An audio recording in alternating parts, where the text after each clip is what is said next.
Hello दोस्तों, welcome back to my channel the creative moms. दोस्तों आज की वीडियो बहुत ही ज़्यादा रिक्वेस्टेड वीडियो है। काफ़ी टाइम से रिक्वेस्ट आ रही थी कि आप इस पे वीडियो बना दीजिए कि बच्चा रोता क्यों है। मेरा बच्चा बहुत रोता है, मैं बहुत परेशान हूँ।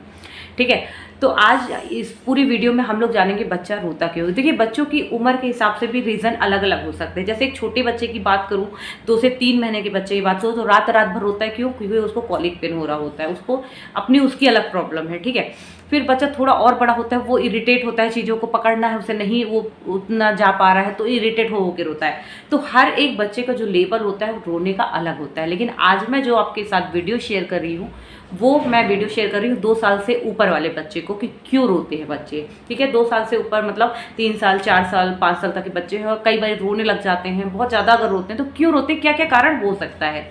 ठीक है, तो पहला जो कारण मुझे समझ में आता है, देखिए जितना मुझे नॉलेज है मैं आपको बताऊंगी, उससे आप कनेक्ट कर पाएंगे कि क्या वही कारण है आपके बच्चे का भी रोने का या नहीं। ठीक है, तो सबसे पहला कारण होता है जिद्दी। अगर बच्चा बहुत ज़्यादा जिद करता है और उसकी जिद को पूरी नहीं करते हैं तो वो रोने लग जाता है। ठीक है, तो उसको कंट्रोल करिए, उसकी जिद को थोड़ा थोड़ा कम करिए, इग्नोर करिए, तभी शायद वो कंट्रोल हो पाएगा। तो बच्चे को जिद्दी मत बनने दीजिए, वरना उसके टेंट्रम को झेलना बहुत मुश्किल हो जाता है। ठीक है, फिर हम क्या होता है, शुरू में तो बहुत अच्छा लगता है, बाद में जब वो जिद्दी करता है और उसे रोते हैं, मना करते हैं चीज़ों को लेकर कि नहीं तुमको ये नहीं दे सकते, वो नहीं दे सकते, तो फिर वो बहुत ज़्यादा रोता है और हमको लगता है बात बात पे रोता है। ठीक है, तो पहली चीज़ तो हमें ये देखना है कि क्या वो जिद की वजह से रोता है अपने।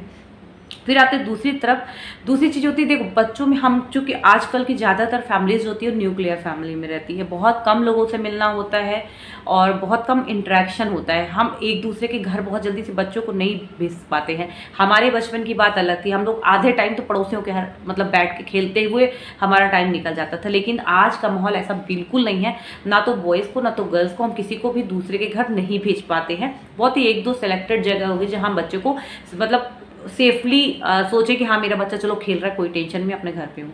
ठीक है, तो बच्चे का क्या होता है, जब मिलना जुलना कम होता है लोगों से, तो उसके अंदर एक एंजाइटी, एक फियर जो है तो डेवलप हो जाता है। और ये फियर अगर समय रहते नहीं निकला, लोगों से जो उसका फियर है, जो डर है, ये समय रहते अगर नहीं निकला तो 2 साल के बाद भी उसका चलता रहता है। लोगों को देख के घबराना, रोना, वो अक्सर रोता रहता है। ठीक है, फिर मतलब तो ये इस चीज़ को भी ओवरकम करने के लिए आप क्या कर सकते हैं, ज़्यादा से ज़्यादा मतलब सोसाइटी में ले जाइए बच्चों को, ज़्यादा से ज़्यादा मिलने दीजिए दूसरों से, बाहर लेके जाइए और उसको दुनिया देखने दीजिए। ठीक है, एक्चुअली ये कहूँ तो उसने दुनिया अभी नहीं देखी है, तो उसे ज़्यादा से ज़्यादा दुनिया दिखाइए, दुनिया से उसे इंटरेक्ट करिए, पार्क में लेके जाइए, नेचर से इंटरेक्ट करिए। ठीक है, तो उसका धीरे धीरे फियर कम हो जाएगा। अब हम तीसरी बात पे आते हैं, ये शायद मेरी सेकेंड पॉइंट से थोड़ा सा मैच करेगा।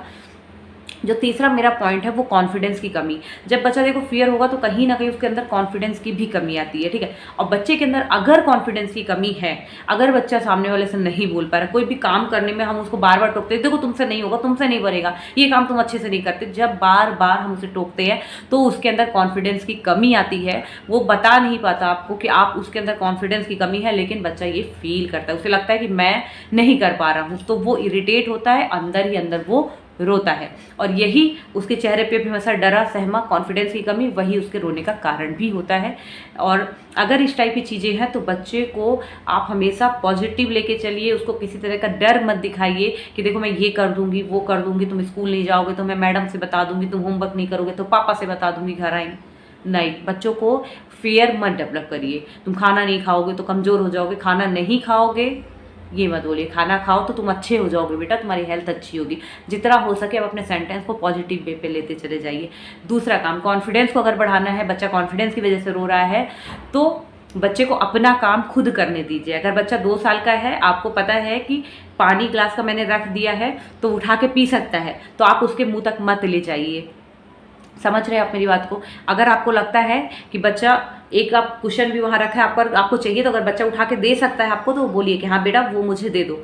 बच्चा जब अपनी चीज़ों को, अपने आसपास की चीज़ों को आपसे हाथ से टच करता है, वो काम करता है आपके जैसा, वो दूसरों के जैसा काम करने लगता है, तो उसका उन चीज़ों में मन लगता है। जब मन लगता है, खुद से कर पाता है, उसके अंदर कॉन्फिडेंस डेवलप हो जाता है। ठीक है, तीसरी चीज़, जितना लोगों से लोगों मिलाइए भाई, जितने लोगों से वो मिलेगा कॉन्फिडेंस उतना बढ़ेगा। ठीक है, फिर जितना हो सके पार्टिसिपेट कराइए उसे। इसके ये मत बोलिए कि तुमको जीतना ही है हर चीज़ में। ठीक है, स्कूल में पार्टिसिपेट है, आपके सोसाइटी में कुछ भी हो रहा है तो उसको वहाँ पे पार्टिसिपेट कराइए।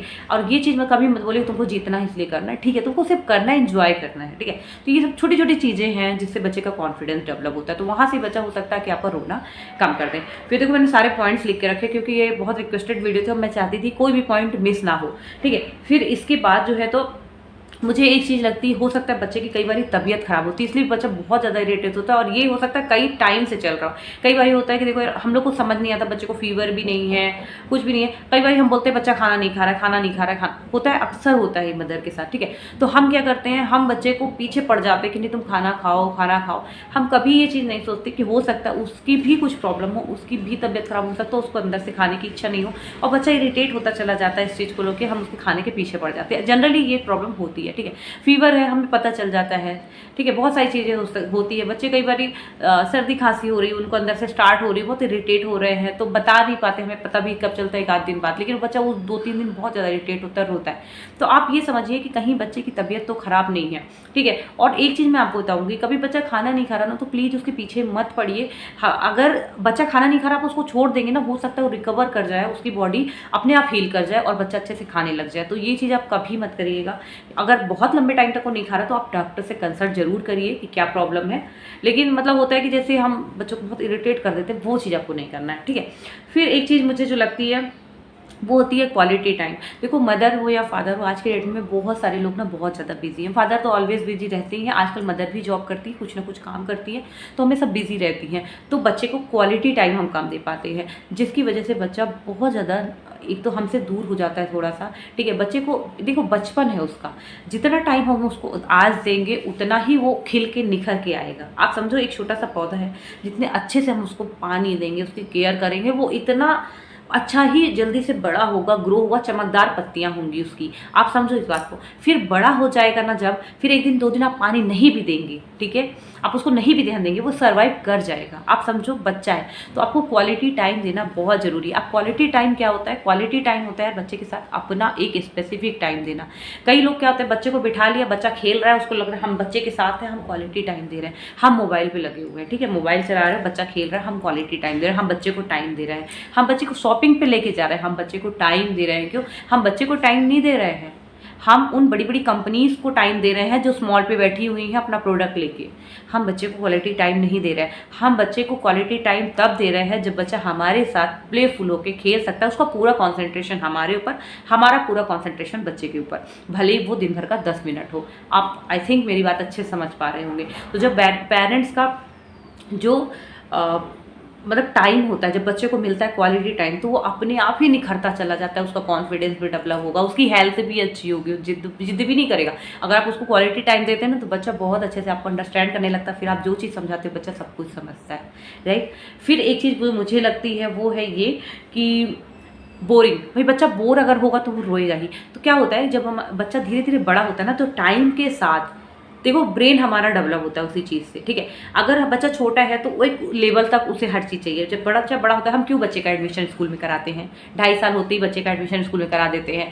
बच्चे का हर लेवल जैसे जैसे बढ़ता है, क्यों उसके कोर्स बड़े होते जाते हैं? क्यों बच्चे को और चाहिए, और नॉलेज मिलता चला जाता है? क्योंकि हमारा दिमाग जो है ना, जैसे जैसे बड़ा होता है वैसे वैसे उसको नॉलेज चाहिए होता है। तो बच्चे को भी देखो, छोटा बच्चा, मैं ये नहीं कह रही कि उसको पढ़ाना है आपको, ठीक है, पढ़ाइए भी प्लेफुल तरीके से। अगर पढ़ा सकते तो बहुत अच्छी बात है, उसको चीज़ें एनालाइज करते आना चाहिए, चीज़ें अच्छे से कैसे एनालाइज करते हैं, कलरफुल चीज़ें लेके आइए, उसको सिखाइए, बहुत अच्छी चीज़ है। तो बच्चे को बोर नहीं होने देना। अगर बच्चा बहुत ज़्यादा बोर होएगा ना, सपोजली बच्चा अगर कई बार होता है ओनली चाइल्ड है, मतलब सिंगल आपका बच्चा है अगर, तो कई बार तो बहुत बोर हो रहा है, हम अपने काम में लगे, बच्चा अलग बोर हो रहा है, उसे यही समझ में आया खेलना क्या है, ठीक है। तो कुछ उसको नई नई चीज़ें सिखाइए, नए नए गेम सिखाइए, बच्चों से इंट्रोड्यूस करिए, आसपास के बच्चे उनको बुला लीजिए घर, उनको अच्छा मतलब प्लेफुल एनवायरनमेंट दीजिए। बच्चा अगर बोर होएगा तो रोएगा ही। हम बोर होते हैं तो हमें बहुत बुरा सा लगता है, हम लोग तो फिर भी मन लगा लेते हैं, हमें पता है कैसे क्या मन लगाना, चलो ये नहीं तो ये कर लेते हैं, वो नहीं तो। और हम लोग को तो ऐसे भी काम ही नहीं खत्म होता, तो बोर होने का टाइम ही नहीं मिलता। लेकिन बच्चा है, उसे तो यही नहीं पता खेलने कैसे हैं। अब इतना मतलब मैं बोल रही हूँ ना, सोसाइटी में बच्चे नहीं जाते, उसका यही एक नुकसान है कि बच्चा खेलना भी नहीं सीख पा रहे हैं। उनको वही चीज़ सिखाना है। तो आप क्या करिए, नए नए कलरफुल टॉय लेके आइए, जैसे ब्लॉक्स वगैरह। ब्लॉक्स तो बहुत अच्छे बच्चों के लिए, 2-2.5 साल का बच्चा ना बहुत अच्छा है। ब्लॉक्स लेके आइए, ब्लॉक्स पे तरह तरह के गेम बता सकते हैं, शेप बताइए, कलर बताइए, न जाने कितनी गेम आप बच्चों को बता सकते हैं। मैंने अपने चैनल में तो शुरुआती तौर पर, अगर पीछे की वीडियो आप देखेंगे तो बच्चों पे ही सारी वीडियोज़ है, तो वहाँ पे बच्चों के लिए तो बहुत सारी चीज़ें, कैसे पेंटिंग वगैरह, बहुत ईजी पेंटिंग बताई हुई है। ब्लॉक से बहुत सारे गेम मैंने बताए हुए हैं, कॉपी पेन पे बहुत सारे गेम बताए हुए हैं, तो वो भी आप जाके देख सकते हो, और भी वीडियोज़ देख सकते हो यूट्यूब पे। तो यार देखो ज्ञान भरा पड़ा है, ठीक है। तो ये कुछ चीज़ें हैं, मुझे लगता है कि हर मदर को जाननी चाहिए। भाई बच्चा अगर परेशान हो रहा है और नहीं भी हो रहा है ना, तो कुछ चीज़ें बच्चे के डेवलपमेंट के लिए आपको आगे रख के करना चाहिए। आपके बच्चे को इंटेलिजेंट ही बनाएगा और आपको भी खुश रखेगा। भाई बच्चा खुश तो हम खुश, है ना। बच्चे को देख के हमें लगता है बच्चा रो रहा है, क्यों रो रहा है, हम परेशान हो जाते हैं छोटी छोटी चीज़ों पे। और एक चीज़ मैं सब पॉइंट से भी ऊपर रह के आपको बताऊंगी कि बच्चा अगर रोता है ना बहुत ज़्यादा, उसको आप अपना टच ज़रूर दीजिए। बच्चे को आप कम से कम दिन भर में 2 से 3 बार अपने गले ज़रूर लगाइए, उसको पीठ पे उसको सराहिए। मतलब बच्चों को ये एकदम कॉन्फिडेंस देगा, उसको बिल्कुल रिचार्ज कर देगा। आपका जो प्यार है, जो आपका टच है ना, जो पेरेंट्स का टच होता है, वो बच्चे के लिए मतलब खाद का काम करता है। कहते हैं ना, पौधे में खाद डाल देते हैं, एकदम खिल उठता पौधा, वही काम करता है। तो आप ये चीज़ ज़रूर करिए। हर बच्चा अपनी मदर और फादर का जो टच होता है वो बहुत अच्छे से कहते हैं एब्जॉर्ब करता है, उसकी पूरी एनर्जी जो है ना उस बच्चे को मिलती है। तो मैं ये कहूँगी ये चीज़ आप ज़रूर करिए, हर पेरेंट्स को करना चाहिए। और आप ये वीडियो अगर अच्छी लगती है ना, तो हर लोगों को शेयर करिए, जो भी पेरेंट्स हैं और जो आपकी सोसाइटी में जो लोग हैं जिनके बच्चे हैं, मेरी वीडियो ज़रूर से आप उनको शेयर करिए। हो सकता है, देखो छोटी छोटी चीज़ें हैं, कई बार हम ध्यान नहीं देते हैं, अगर हमें पता चल जाए और हमारा बच्चा बहुत अच्छे से ग्रो कर जाए तो इससे अच्छा क्या है। तो आप भी, जैसे मैंने आपकी मदद की, तो आप भी दूसरों की मदद करिए और ये वीडियो ज़रूर से शेयर करिए। वीडियो पसंद आई होगी तो वीडियो को लाइक ज़रूर करिएगा। और एक चीज़ बताती हूँ, आप ही की तरह मैं भी एक हाउस वाइफ हूँ, बहुत सारी वीडियोस बनाती रहती हूँ घर से रिलेटेड, घर को कैसे डेकोरेट करें, बच्चों को कैसे संभालें, क्योंकि बच्चा भी संभालती है और घर भी मतलब संभालती हूँ। तो वीडियोस भी मेरी वैसी होती है, बहुत ही जनरल वीडियोस होती है, लेकिन बहुत ही यूज़फुल वीडियो होती है। तो ज़रूर से उनको भी देखिए जाके। तो चलिए यहीं से मैं अपने वीडियो को एंड करूँगी and thank you so much for watching this video.